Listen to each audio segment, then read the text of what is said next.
Well, careful what you're signing yourself up for, boys. Because I'm quite good at following through on my word, so we could be at Saunton before you know it. We'll be if we're night surfing, I'll be the one following through, I'll tell you. Yeah.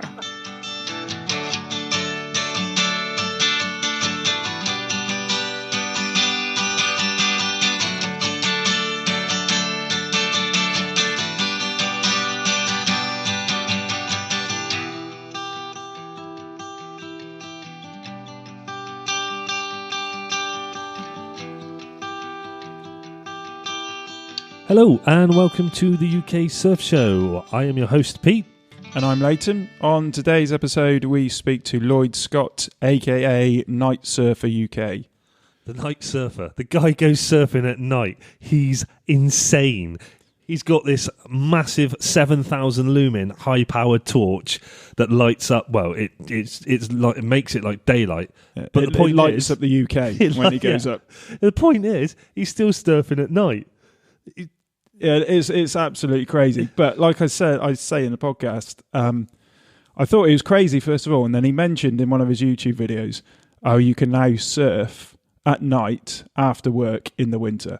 And so I've gone from thinking he's crazy to, oh my God, he's genius. Yeah. He was a really nice guy. I think I felt like it's another one we felt like we could have just carried on chatting to for super hours and enthusiastic. Hours. Yeah, and we are going to be going night surfing at some point. Yeah. I might film from the shore and watch because I don't like the dark. But yeah, really interesting podcast. He's super enthusiastic, and we just had a great time chatting to him. Yeah, so you'll pick us up now as we get into the conversation with Lloyd. Guys, yeah, so I'm Lloyd Scott. I'm a night surfer as of a year and a half. So most people just think I'm mental, really. Yeah, I sort of looked at that myself and I thought, what the hell possessed you to go surfing at night? It's bad enough when you see a shadow go. I'm terrible for it. If I see a shadow go past me in the water, I freak out, and I always have done. But at night, you can't see. What's that? I know. I think what it is is a product of being a keen bean. You know, you've all got that surfer mate who's like really, really keen, and they're just always on the WhatsApp, surfing group. They're, oh, let's go, and I'm the one who gets up stupidly early for the Dorney and is always encouraging the mates to get there like 10 minutes before the first light. And I just started heading down that road, and then it just got a bit out of control, really. That's cool. Because I was gonna ask you why, and then as I was looking through your YouTube, you kind of explained it. And I thought, of course, it makes total sense. The guy's a genius. You said with these lamps, you can then surf in the winter at night, so after work and before work. And I thought, oh my God, of course, you just increased our surfing time just with that one comment, and it all made sense straight away because we're all after more waves and stuff. And so, I'm just kind of really pleased that we found you, and like your Instagram is probably the most kind of like exciting and new way of looking at surfing that we've kind of seen in the UK at the moment, and it's just so cool that you're UK as well. Yeah, thanks. No, that's very kind. Yeah, it's a really interesting Instagram. What part of the UK do you surf in most of the time then? So I'm not in a traditional surf zone, I guess. So I'm based in the New Forest, so you could call me a South Coast surfer, I suppose. Yeah. But I've kind of moved around over the years. I was lucky enough to go to a university down in Falmouth, but on the I was part of Exeter, but in Falmouth. So I lived in Cornwall for quite a while then. But now I'm in the New Forest, so my local spots are like, Bournemouth and the Purbex, and then I obviously get out towards you guys quite a lot, and Cornwall.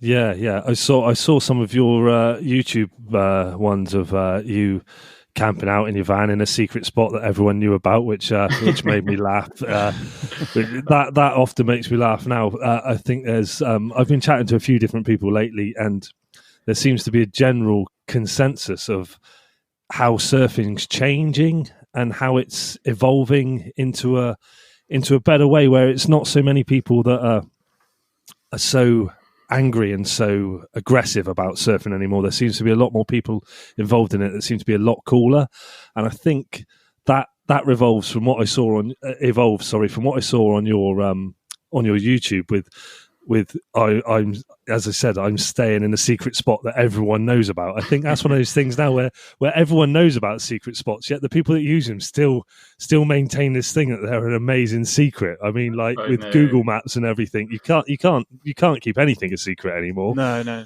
But I know you mentioned on one of your YouTube's episodes was Linton and Lynmouth. Or Lynmouth, should I say? And I liked how you said, it's not a secret, but I'm not going to tell you the conditions that set it off. I thought that's quite a cool thing, because I know there's no surf shops around there or anything like that, is it? No, but that is the real secret, isn't it? If we're all honest, you can look at magic seaweed and you can see your blue stars and your light blue stars, but it's how you get from seeing that forecast in star predicted wave height. How you get from that to actually turning up at a spot reliably, getting able to surf. Like the amount of times where 10 years ago I'd be driving from beach to beach to beach thinking, oh, I should have just gone in at the first place I went to look at. I just definitely. So I think we do the same. I know. What I was going to ask you is how do you get the motivation when your alarm goes off at like 3 a.m. in the morning and it's freezing cold and like your wetsuit's still wet? How the hell do you get the motivation to just go, do you know what, I'm going to go in the sea now? I know it sounds, God, when I hear that back, I think, why am I doing that? I just go back to that same thing. I'm just too keen, really. Like I will set my alarm for 3:50 or whatever it is, and I will wake up and watch it go off every time. I just can't sleep when I'm going surfing. It's like going to Disneyland the next day. I don't know how I'm like this after surfing since I was 15. But that's I get that same sort of thing. My wife says to me, "Why can you get up in the morning when you're going surfing? Yeah, if you've got something to do around the house, you're like, nah." That's like, I don't know. That's it. I love that though. That how enthusiastic you are about it. This is why we wanted you on, because I kind of got that vibe from you on the YouTube account, and you can see like obviously the photos on Instagram. You just had that energy for surfing, and that's what we're like as well. We're 40 now, and you just you turn back into a teenager, and there's nothing else like it's just playing, isn't it? It's playing around and having fun.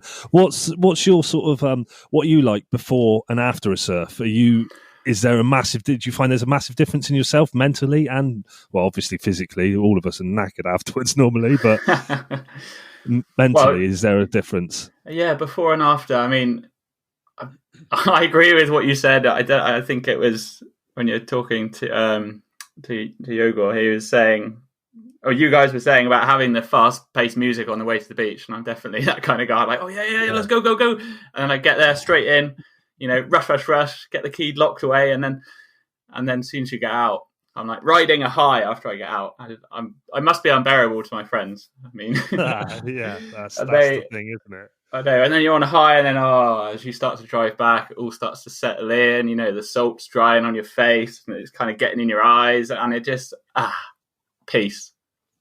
I just love that feeling. You just can't get enough of it. It's like being a surfer. Once you get hooked, it sounds so corny and cheesy, doesn't it? But it is an addiction.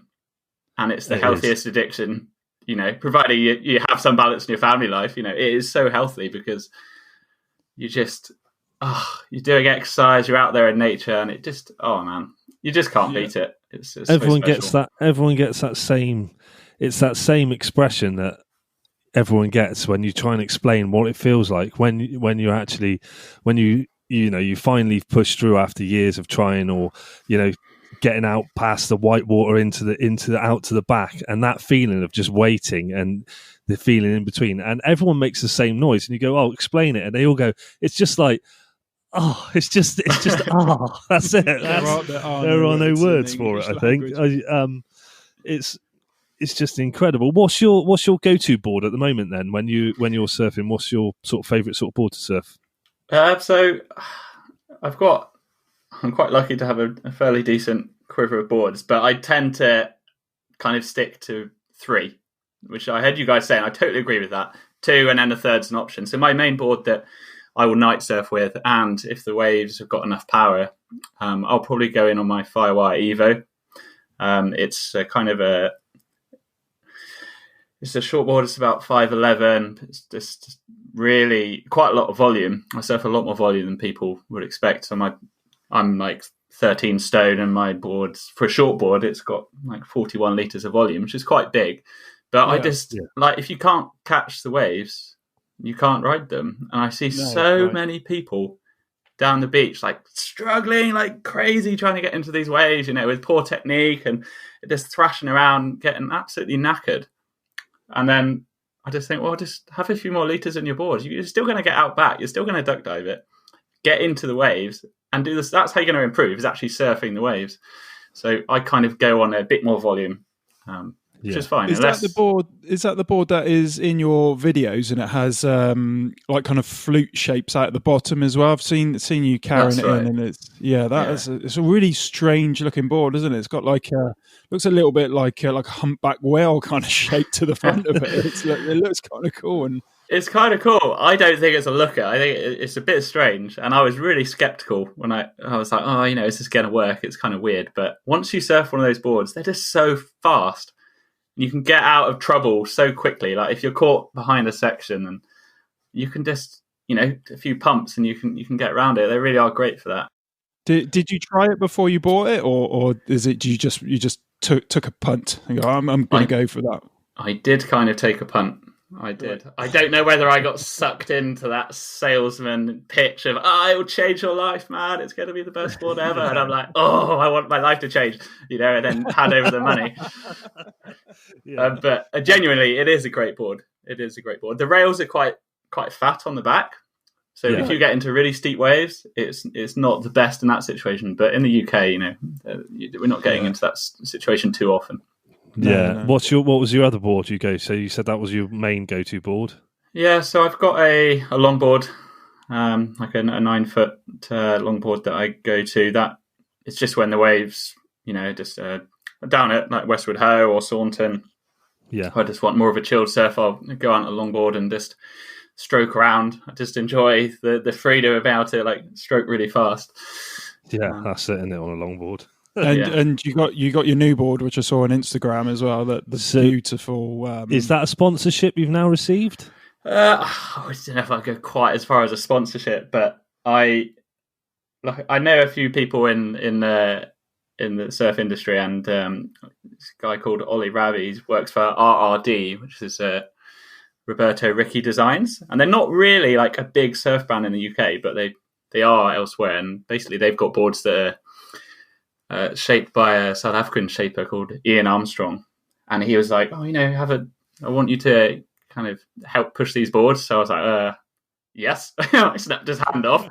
Like, does anyone ever answer no? Like, yes, please. It's a beautiful looking board as well.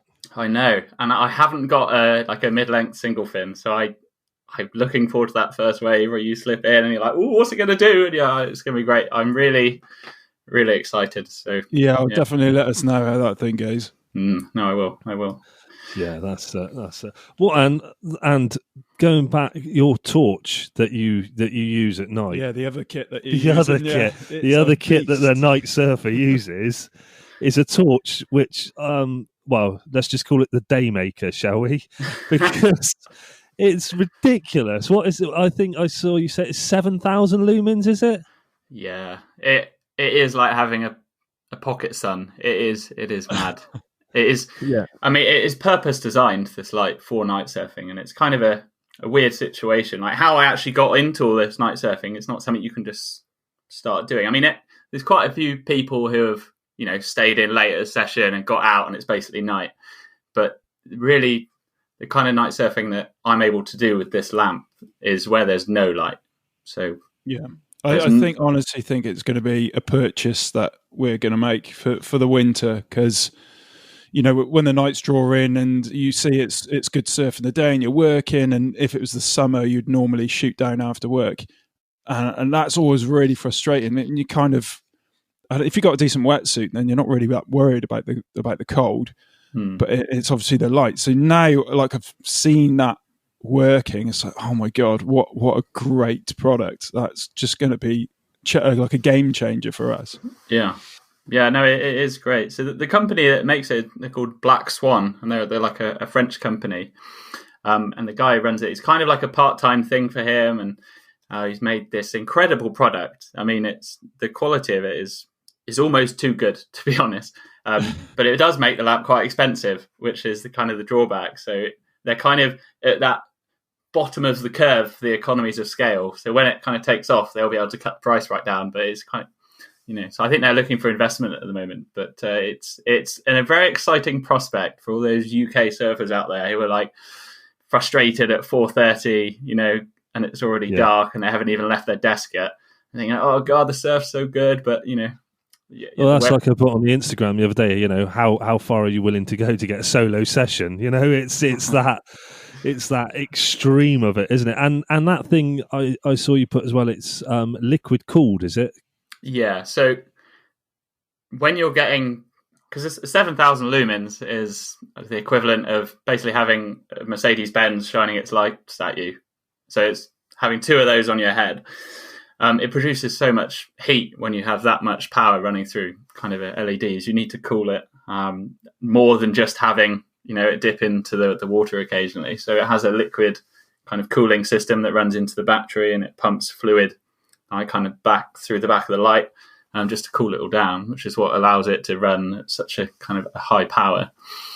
So do you find it uncomfortable when you wipe out or when you're duck dive or anything? So you're moving under the water. Does it feel like it pulls your head back, or is it a bit kind of aerodynamic?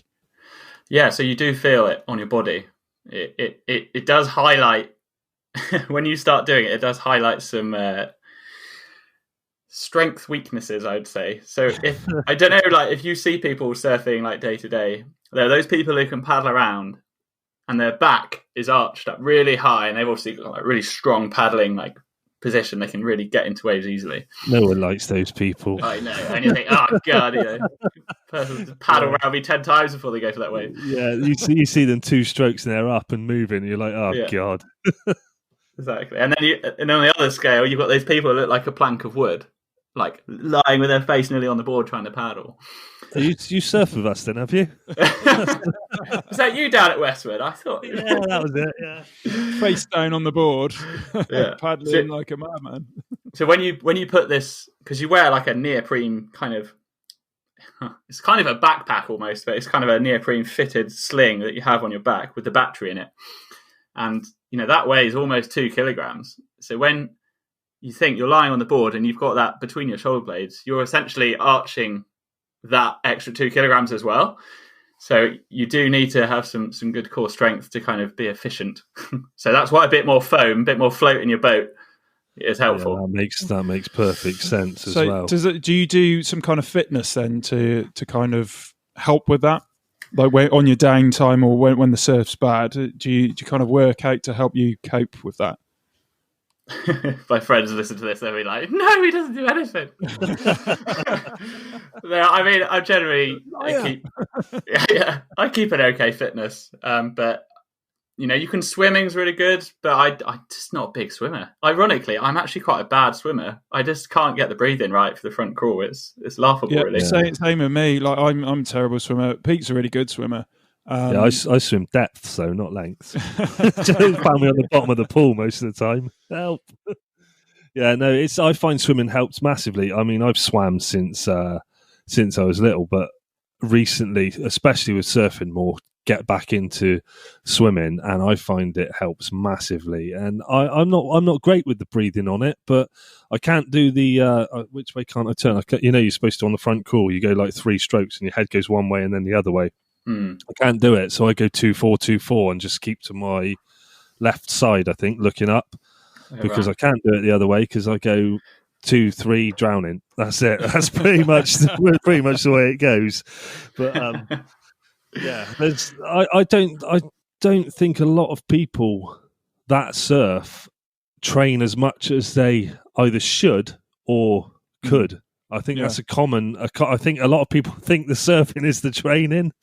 Yeah, I agree. I mean, I think as well, when some people train, they focus too much on the strength and not the flexibility. Because yeah, that's right. I've said on other podcasts before that I did my back in November, and the thing that helped with surfing was yoga.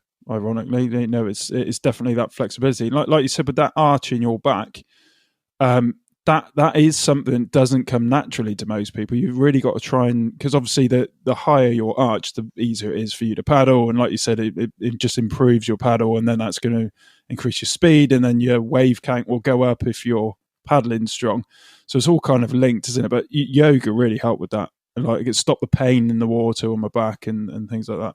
Absolutely, yeah. Yoga's definitely a game changer for that, and that is now it's kind of the main thing that I try and do. Kind of in this lockdown period, I haven't been working as much as I have before, so I've been kind of focusing on trying to get my flexibility up, which is it's good. Last time I went surfing when I was duck diving, it felt a lot stronger, which is nice. Yeah. So you're working out and watching loads of surf films. That's the question we got here. What's favourite surf film? What is your favourite surf film? Mainstream, so people out there might know it or heard of it. Okay, so I can't say Endless Summer because it just gets me every time I watch that. I love that. But in terms of like mainstream films, I mean, you can't not love Point Break, right? Yeah. I know you boys love it. It's so good. This idiot likes the new one as well. I do like the new one. No, it's awful. Have you seen the new version of it? I have. I'm afraid I don't hate it. Oh yes, but I don't love it. But I don't hate it. Yeah, it's just a not hate thing, isn't it? You went to watch it because it's Point Break, and you want to slate it all the way through, and you think, actually, it's not. It's not bad. Can't even go there. It's the. Do you think you got anything like? So if you could go back to the beginning when you started when you came up with this idea, I know I'm going to go night surfing. What do you think you'd do differently if you had to do that all over again? Start again. Oh, that is a good question. So when I started, I only had one light. So that means you're out there on your own every time. And I don't know if you guys have literally surfed on your own, no one else at the beach, no one on the sand, no one in the water. It's quite eerie, even in the day. And my wife said to me, "This night surfing, is it safe?" And I'm like, "Whoa, yeah, it's safe. It's just like surfing in the day, except you can't, see as much." And she was like, "All right, there." Yeah, if you're going to do this, Lloyd, you have to promise to me that somebody will always be there when you go in." And I was like, "Okay, honey, yeah. Can I get the light now?" And literally, if I have that light, I'll be safe. Yeah, and then I only had one to start with. So trying to convince your mate to get up, to come and stand at the beach, to watch you surf at night, now that is a hard sell. Yeah, you must have some really good mates. Well, you're a really good liar to your wife. I'm not saying anything, but yeah. No, I hate what you're saying. Twisting the truth, maybe we'll go with. But the first few sessions, like my mate Scott turned up halfway through to kind of take some photos, but there are a few sessions after that. I think there's one of my YouTube episodes covers it when I go to Kimmeridge, and I literally was out there on my own, and that you have to keep your head. It's a weird situation because you can't freak out because there's no one to make you feel better. You just got to try and keep your cool and oh God, what was that? Touch my leg, Oh God, oh my God, man, and then you're looking around, and you just you've got to take a few deep breaths, and then before you know it, there's a set coming in, and so you have to keep your head in the game. It brings in more of a mental element to surfing than before. I think the only time we've come close to surfing with no one around, no one on the beach is a spiritual one. Yes. As the sun goes down. Sunset. We've done it a few times, and the first time we managed to surf at sunset was in Croyd, and it was just absolutely beautiful. But we noticed that the wave changes. It became a lot cleaner, very glassy. And recently found out that there is a science behind it, that when the land cools, it does something to the sea. I can't remember what it was. I really want to remember. But have you noticed how surfing at night, like the conditions of the wave, is different to the day? Have you noticed that? Yeah, I mean, you talk about when you get into that kind of golden hour where the sea breezes kind of fall away, and then it starts to get all lambent on the surface, and it's just, that's the dream, isn't it? I mean, if I could surf at any situation, I'd surf in that situation. I don't want to surf at night more than I want to surf in the day. But yeah, so the conditions at night, they are different. You probably want an extra millimeter on your wetsuit. That's over what you normally wear, right. Just because you just don't have that solar warming on your back, But yeah, the winds. I didn't even think of that. Actually, that's something is that something you learned the hard way as well?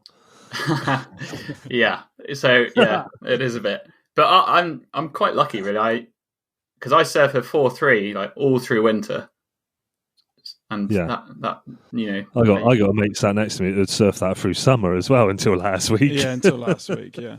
Oh, he committed, Well, I'm really tight with money, you see. He's really tight. So yeah, that was just, he always goes like, "Oh, I'm not buying another wetsuit. I'll just use my old winter wetsuit. It's a bit worn out now. I use that and stuff." It was ridiculous. A week before last, we went, and it was just. Well, like we were talking about before the podcast. This weekend, the waves might be coming in again, and the surf is getting better as well, because it's been terrible for the last week and a bit.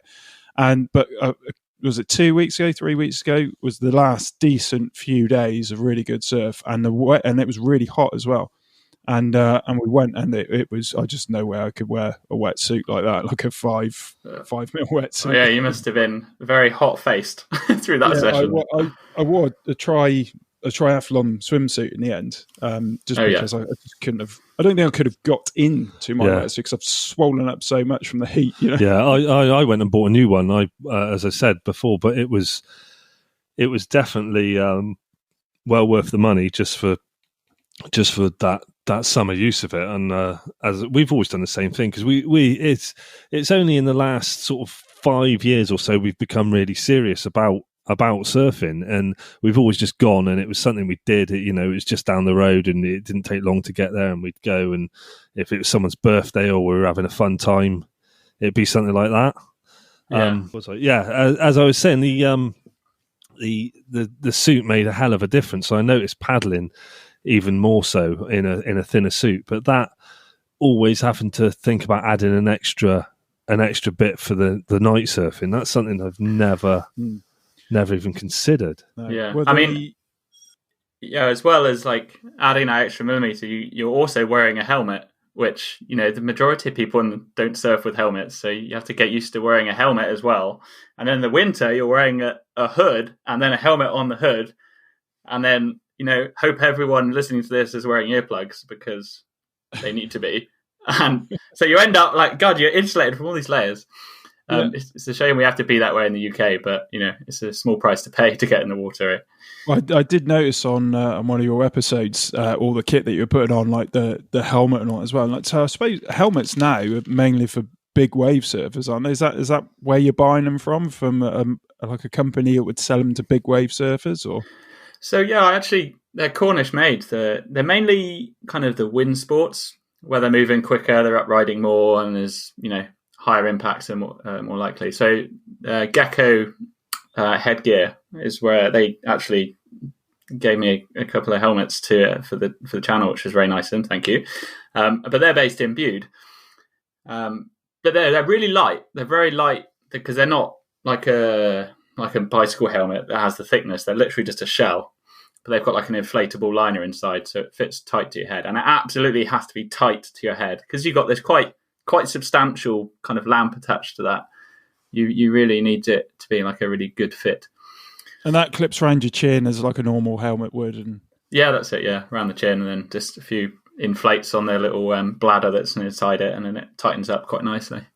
There was a podcast I was listening to. I can't remember the name of the podcast, And the guy on there was an American guy. It was a surfing podcast, and he mainly surfed in Costa Rica. And the podcast only ran for a year. And what they'd do is every month they'd spin the wheel of surf, and they would travel to that country to surf. I've mentioned it in one of our first podcasts. Anyway, it ended up landing on the UK, and he came here, and he just couldn't believe how hardy UK surfers were, because going out, I think it was October at the time, and he's just saying, I don't think he's ever seen a 5'4" wetsuit because he's surfing in Costa Rica all year round. Yeah, he said he didn't know they made them. No, and he ends up talking to a couple of UK surfers that were just getting ready to go in, and they say to him, "I don't even know what you're talking about, mate. It's not even cold." And he's just saying he's just blown away. And I thought, if he then met you and you're doing that, which he thinks is unbelievable and kind of hardy, and then you're doing it at night, and like you said, with no solar kind of warmth on you or anything, it's just, I think he'd think, oh, I've just met the Thor of surfing. You know? This guy's absolutely crazy. I don't know. October's like the warmest time. He doesn't know how lucky he was. He doesn't know how lucky he was. Like, that's what the guys he was talking to. I remember the podcast he was listening to, and the guys he was talking to goes, "Oh, it's cold, isn't it?" He goes, "It's fucking boiling, mate." What are you on about? Oh God, yeah, I know. Sometimes when it gets into those early March sessions, and there's still frost on the ground, and your wetsuit, maybe didn't dry out properly, and you're kind of pulling it on, doing the wetsuit dance, and you just, oh, why am I doing this? Why am I doing this? And then you get it on a few star jumps, and then you're all right. But Costa Rica, oh God, that would be nice, wouldn't it? That would be nice, wouldn't it? Yeah, we had one of I think last year before we came out of the sea in Saunton, and I think I've said about it, but it was so cold. None of us could even like move our hands or anything. I just couldn't even grip I tried to grab my wetsuit zip, and I just couldn't grip my hands. It's the wind, though, isn't it? It's the wind, because the tide is going out. Yeah. So we got out at Saunton, and the tide was going out, and I think you got to walk back about 4 years then after that, when especially, and you got the wind blasting in your face, and it's freezing cold, like February morning or something like that, wasn't it? And it's just horrible. And you get back to the van, and you think, why the hell am I doing this for? And it's all worth it. It's all worth it though afterwards, because on the way home you're laughing about it and everything like that. But talking about like extreme conditions, can you remember the best wave you've caught at night? Is there if you've got something in your memory where you go, night surfing on that was the one so far? Because I know they always change, you always get a better one. But I know, I can do actually. It was my local spot down in the Purbex, and I was out there with my friend John, and it's like the second time that he joined me, so it's just nice having someone out there with me. So I was already like stoking on the fact that I wasn't on my own, just sharing it with your mate. So that's the dream, isn't it? So we'd caught a few waves, and it was just one of those dream situations for night surfing. So we'd had a normal session in the day, it's like 50, 60 people in the water. So you're catching a few waves here and there and just kind of trying not to, piss people off. And then we came in and had a cup of tea and whatever. And then we started getting changed again, putting the gear on, headlamps, and people were starting to look at this guy. What is this guy doing? Like, what is that? Very, very English surfing. Come in for a cup of tea. That's it. Well, it's the UK surf show. I mean, that's right. Yeah. That's it. I mean, it's true. Yeah. So, and then we headed back out. So everyone was starting to kind of come back in, and we're starting to walk out, and everyone's kind of walked past you, and then they like, look back at you again, like double check, like what's he doing? And then we kind of paddled out around the lineup, and there was a few stragglers left out there, and it was basically dark. Oh, it was just such a nice session. Just one of those days where the period was really high, but it wasn't too big. You weren't getting those massive death sets in, which you often get when it gets up to like 16 seconds. Right, it was just like perfect, probably about 15 seconds. It was just lovely, like 2-3 foot waves, maybe the odd 4 foot one. And it was completely dark by this point. My mate just caught one, and then this one came to me, and I kind of like lifted my head up to shine the light out, and I could see it feathering. And as soon as you get that little feathering white bit, it like captures the light, and it like and you're like, boom, right there it is, and then you're instantly trying to paddle into the right position. You don't get that much time night surfing. You have to be really quick to swivel and go, because you just haven't got the same kind of level of warning. That's what we've mentioned. We've like kind of noticed, haven't we, with surfing at the sunset, which obviously is going to. When you're sat down and the sun's going down, you can see the sets coming in a bit more, so you got a lot of time to get to them. And that's what one of my questions was. You got to be super quick with your setup with the head torch and all that, because how many seconds have you got? Like, how far does that light go out before you can see the one that you're going to go for? So depending on the kind of the air conditions. So if it's nice and clear and the water's got some sediment in it, you can get like 100 meters to 80 meters. But then it's weird, as the water either gets clearer, it gets harder to see the waves because the light just goes through the water, or if you get like kind of a mist in the air, that really is quite difficult. And fog is like the death of night surfing, because all you just see just like lighting up a big cloud in front of your face, so you can't see anything.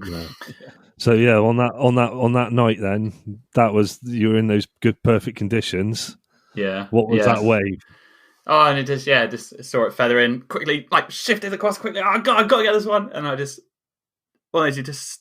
couple of paddles, just slipped in and like top turn, down, top turn. And I was hear my mate whooping in the background, and then that just spurs you on. And then this section just like came up in front of me, and I was like, just went to hit it. And it's just one of those moments where if you could just keep rerunning it in your head and somehow get a photo of it, because the light, like from my friend's John's torch, was like lighting up the spray, and as I went to go over it, and it was just like, I'm so lucky to have seen that like vista, and I just felt really, it just felt amazing.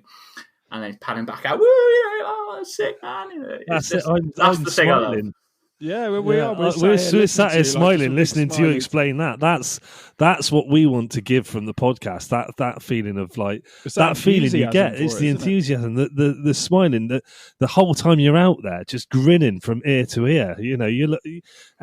Anyone looking at you that didn't know what you were doing, just looking at your face, you look like a maniac, because you're just most. I don't get people who surf who are so serious about it, and everything's like like that, and you're like, just chill out, man. Just like, it's just an enjoyment, and it's so much fun. Like what we don't understand where that comes from, because the angry surfer. How can you be angry after just experiencing even 10% of what you had on that best wave you've ever caught? All you want to do is get back out there, and a lot of time you want to share that feeling with people as well, and you try to get them to come along and give it a go. You're going to love it. You'll believe what this feels like. And so I don't know where the anger comes from. It's really strange. Yeah, it's weird. I don't know whether it's from I've seen it it's whether I think people feel like they have ownership over the waves and over the water. They feel like that's their spot. You're on my territory. What are you doing here? And often they're not that great a surfer, but they just feel like everyone's in my space, get out of my space. And they just kind of build up some kind of anger. And I almost laugh at it, like, slapping the water, shouting at people. I just, oh God, mate, just chill out. Have a cup of tea, mate. Just relax. I know I was chatting to someone who's been to a spot that will remain nameless, and he actually got wax put all over his windscreen by other surfers there because they didn't want him surfing that spot. Yeah, I've heard that. Mate had that done as well in quite a famous localised spot down where Finisterre was born. So I'm sure you know where that might be. Yeah.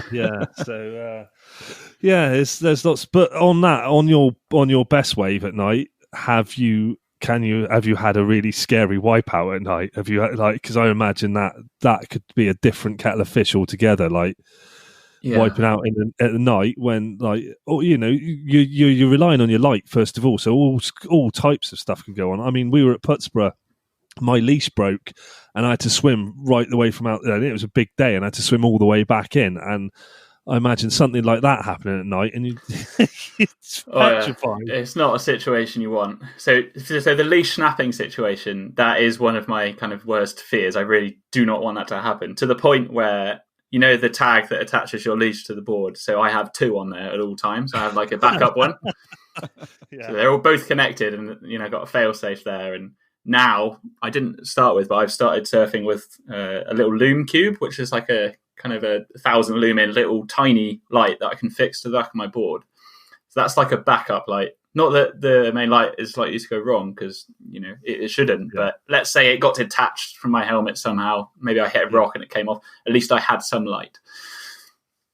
So yeah, I mean, scary wipeouts. I got caught inside at Lynmouth. I wasn't scared. I was just pissed off because I was literally doing a piece to my GoPro. It's like, this is great. I'm out here. It's brilliant. And literally, as soon as I put the GoPro back into my mouth to carry on paddling, I just saw this set and I was like, oh no. And it's never ended. I was so tired when I got back, and it was so avoidable. If I'd just been concentrating on what I was doing, apart from trying to tell people on YouTube what was happening. I mean, in terms of being scared, I'd say I was very fortunate enough to go on honeymoon to the Maldives, which, I feel very privileged to have done that, but it is just an unbelievable place. But towards the end of that trip, I kind of built up like the confidence to go on this reef break and night surf. And I was kind of the whole week, I was like, oh, I don't know, like what if there's sharks, and what if a big set comes in and then I get up on the reef? And I was really starting to think, oh, maybe I won't do it. But I dragged all my night surfing kit across the world, taking your batteries through security. And I was like, no, I've got to do this.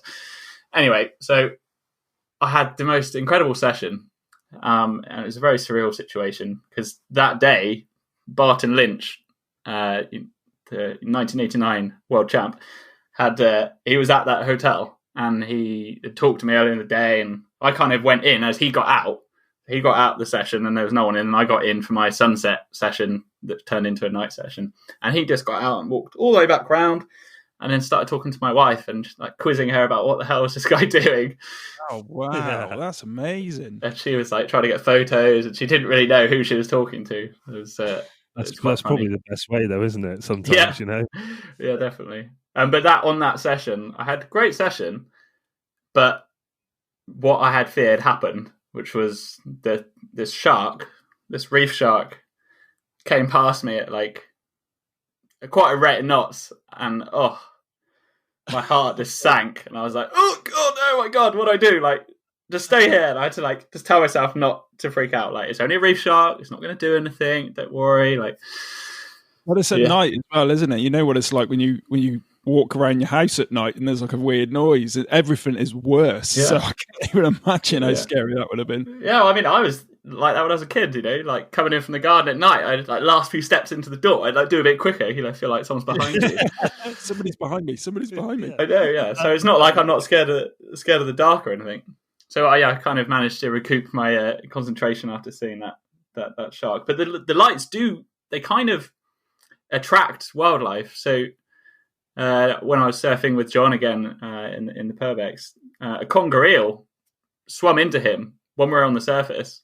And that gave him I'm out the water already, then I've gone. Oh, well, yeah, he's a marine biologist anyway, so he wasn't too freaked out. And then we kind of saw it on the surface, and it kind of swam away. And I had, like, I assume was a bass, like, bump into my legs at Bournemouth. And when in the Maldives, I had these kind of Maldivian pipefish, and they get really confused with the light. And I was literally sat on my board, my legs either side of the board, and these fish were just swimming into my legs, literally just swimming into my legs. They're so confused. I felt bad for them. They're just like kind of dazed. But it's quite unique situations that you get yourself into. They're going to think it is the sun then, I suppose. It's that bright, isn't it? It's yeah, just dazzled. Yeah. But I don't know about you, how many encounters you've had with seals in the UK. Yeah, I've had a couple of encounters with seals. I've been stand-up paddleboarding in Ross Scilly, and it was raining. There was no waves or anything. We just put like paddleboarding along the bay, and there was two coming up and kind of they play with you, don't they? They pop up, get a bit closer, pop up, and you kind of can chuck like scoop water over them and stuff, and that was incredible. Yeah, I've had one pop up and I've seen it and gone, oh, there's a seal. Oh, it's gone. And then it pops up right next to it. And then, no, I'm gone, bye, get away. Oh, it's the worst, isn't it? and you're all sat there like just waiting to see where it's going to come up. And then some of their heads are massive, massive, great big seaweed. They got sharp teeth, and you're looking at them like, oh, I don't know if I'm that comfortable actually with this spin around here. I think Leighton's dad had one. He said he was snorkeling on, I think he was on Lundy Island actually. And he said they were biting his flippers and stuff like that. Yeah. Oh my God. Yeah. They're not afraid at all, are they? So I haven't had the seal night encounter yet, but it's basically the main thing that I'm scared about when I'm sat there. The moment when I turn my head over my shoulder and there's those two like reflective eyes looking right at me, I just literally gonna shit myself as soon as that happens. It's that's it, isn't it? You know it's going to happen. It's that thing. It's that fear. That I think that's why it's so fascinating, because everyone's think you do, like you were just saying, you go to that fear place of the dark. Everyone's got that fear of the dark. You know, it's ingrained in all of us. You don't know what's coming out of the dark. It's you know, well, I think if you think about it too much while you're out there, you could just like, no, that's it. I'm going in. I'm going in. Yeah. Well, we used to run a extreme sports website, so we've done stuff like caving and all that, and it is terrifying, isn't it? Like even when you're caving and you're going through holes which, if you were out in the daylight, wouldn't be anything at all, but because it's in a cave and it's dark, it just makes it so bloody scary. That was a moment I had one of the worst experiences of my life caving. We went caving down. There's a cave system up on top of Priddy called Swildens, and we went down there. And they all went through the first sump. And as I went to go through it, my light failed. You might have to explain what a sump is for people. Yeah, so if people don't know what a sump is, it's as you come down the cave system, it's like where it's filled up with water. And the only way through it is you hold your breath, you go under the rock, under the water, and out the other side. And wow, my light failed on this side of it. So they all went through and just stitched me up and left me there. I mean, past that sump, you can only go to sump 2, and then you need an aqua lung, and so you can come back. But they just left me there, and I was in the pitch black on my own. Your eyes never get used to it, and I think I'd watched that film not long before it. What's that one where they go down in the cave? And it's the worst, that film. I was going to mention that. Like if you watch that film, you literally can't cave afterwards. Oh man, I was sat there and I smoked at the time, and I sat there and I was just like, sod these guys, and I lit a fag up just so there was some light, because I had like a waterproof pouch on me, and they all came back out the other side of the sump, and none of them could breathe because they'd all been like down. I was like, this is ridiculous. You know when you've got an addiction when you take your fags in a waterproof bag to go caving. Shining yourself in glory here. You know what? If I still smoked now, I'd probably be one of those people that was, I'd sit out. I could have quite happily sat out on the board at the other day at the back. The line up with a fag in your mouth. Just going down, you know, catching a nice line with a fag in my mouth. But yeah, those days are long gone, so I'm glad about that. Yeah. So what you're talking about the fear side of it, like that's one of the things that I love, how it's affected my day surfing. So all surfers have got that point where it turns from you're the hunter, you're hunting the waves down, aren't you?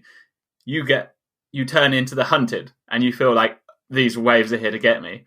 And that crossover point is just shifting. The more I night surf, the bigger waves, the more sketchier situations I'm starting to feel comfortable in. And it's kind of the mantra that the more exposed you get, the less exposed you feel. So I've got more exposed with night surfing. I've taken away my comfort zone.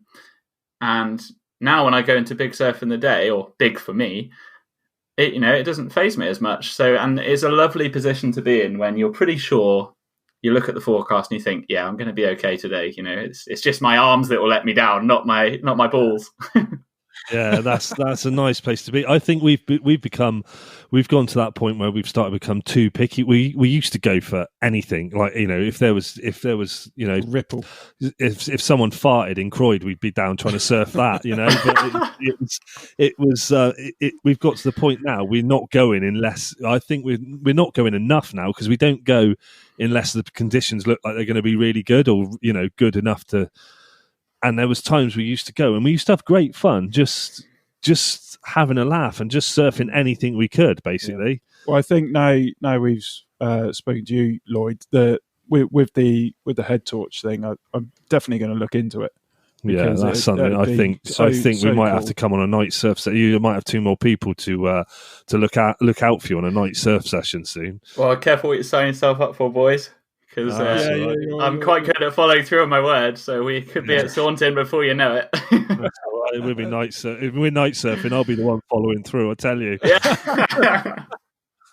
But so all right. So before we wrap this up, then you want to tell people out there what you've got going on, what you're going to be doing, what you've got planned, and where you can be found online if anyone wants to make contact with you or see what you're doing.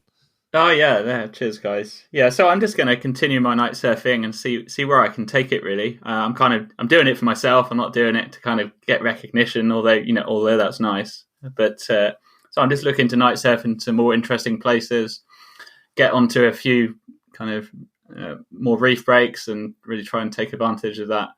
And yeah, you guys can find me at Night Surf UK on Instagram, or you can look for Lloyd Scott on night surfing on YouTube. So you search that, you guys will find me, and subscribe, and I'll just keep you up to date with what I'm up to, and see where it goes. Really, I just love surfing, so I'm already winning just because I get to surf. So well, you are. That's it. Yeah, definitely. Well, like I said before, Lloyd, your profile on Instagram is really inspiring and really different as well, and this is the type of people we want to speak to. So you've been a great guest on there. So thanks very much for your time, mate.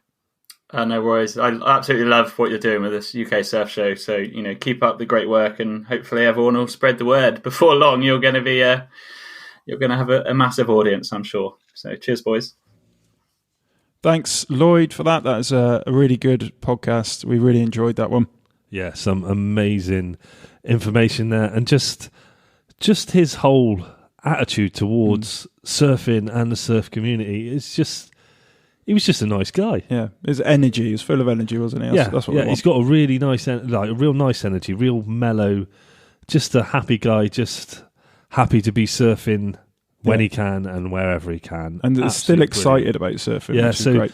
As he said, go check him out online. He's on Instagram, Night Surfer, and just go and you see some of the pictures, and you won't believe it. He's on YouTube as well as videos of him surfing at night. You've got to see it to believe it, and go and check that out. And before we go today, we got a question came in on our Instagram page. The response we've had has been absolutely overwhelming. I mean, we started this we said, we'll do it as a bit of fun, talk about surfing, talk about our trips we've had surfing, talk about the things that we want to do in the future. And the response we've had, the messages from you guys out there have been nothing but love, and it's been really humbling, hasn't it? Like you said before, it's really nice. Really nice messages. So thank you very much. Go and follow us on Instagram and Twitter and Facebook and YouTube, and subscribe to the podcasts on iTunes. If you could leave us a review on iTunes, or it really helps, or subscribe on any of them. Yeah, we're on Spotify as well, aren't we? All the major podcast apps. Yeah, it all helps, and it helps to get us in a position where we can make you a better show. Quickly before we go, we had a question come in from Saskia, and she says, tips for learning and training to surf when living in a city, please. That is a really good question, isn't it? Yeah, we've said before, haven't we, that if you're still a surfer even if you're not living by a surf break. So yeah, we think so. We don't live by a surf break. We've still got to travel an hour or so to get to our nearest one. There's many things you can do. If you're in a city, local swimming pool, swimming is an amazing thing to bring up your paddle strength and your fitness. I think that's a really high up there. Yeah, and you've got some fitness apparatus, haven't you, from North Court, like a paddle strength bands. You can get some paddle strength bands. They hook over a door. They're like, what are they called? The stretchy bands. I can't remember what they are now. Yeah, they're like the elastic workout bands, aren't they? Yeah, power bands. That's it. But they're set a bit differently, aren't they? Because you can put your whole palm in them. Yeah, so they hook over the door, and then you can like work on your movement of pulling your arms down, and turning around and pulling them away from you. There's different things you can do with them. There's, I think there's some instructional videos somewhere online as well that come along with them. I mean, your side of it as well. I've said before, yoga is going to be great for surfing with your flexibility and things like that. Just your general overall fitness is obviously going to help. But I've recently bought a surf skate. You've had a go as well, isn't it? Yeah, I've skateboarded for. I think the first photo I've got of me skateboarding was 1987. So yeah, 1918. Did you say 1987? Yeah, 1987 was the first time. It wasn't the first time I skateboarded. It's the first photo I've got of me on a skateboard. They didn't have cameras before that. It was so long ago. What a prick. Anyway, so I've been skating for a very long time, and I've always seen these things. Like I was a bit like a friend of mine says longboards, and he calls them wrongboards. So anything different than a skateboard, I was very. I don't know. I suppose I could. I don't know. I was a bit. I would have probably even said I could have been a bit snobbish about it in a way as well. I went on this surf skate, and it's fucking incredible. It's so much fun. It's so much fun. Well, it's like carving, and you get that same burn you get on your legs when you're pumping on a wave or something like that, or you're really moving on a wave. You get that same burn in the tops of your legs that you get. It's just great fun. I had to go on it first of all, and I thought, "Oh my god, I'm amazing at this!" Didn't realise I was. The wind was behind me. I turned around to try and come back into the wind. I was like, "Oh shit!" So the idea is you don't need to push like on a skateboard. You should be able to just carve, and the board will move along like you would if you were pumping on a wave. You can kind of use your own momentum to generate speed. There are a few brands out there. The one at the very top is Carver Boards, and they're really expensive, but they've got like a unique truck set up. I didn't buy one of those just because, like we said before, I'm tight with money. I have not got £300 of waste on a skateboard. They're about 150 quid for middle of the range, and you're not going to really know the difference. Yeah, he used the excuse that he was getting it for his son. I did. That's what I meant to say. It's not mine. Yeah, that's what he says. I bet he's out on it every night. But the thing's really good. That's a really good thing you could use. You could use that around a city as well. I suppose that would be something really good.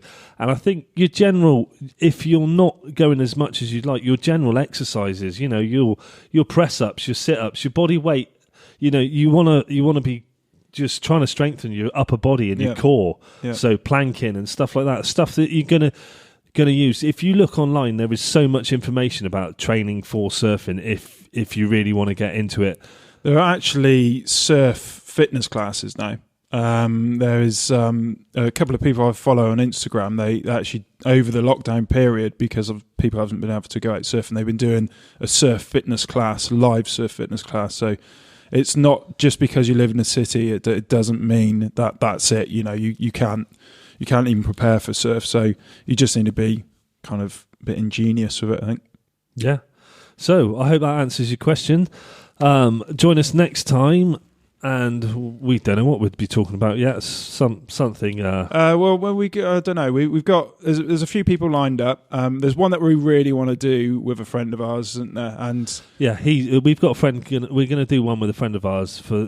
He's not really a surfer, but he's been on plenty of surfing trips with us. He's been surfing. He's stood up on the board. He's surfed.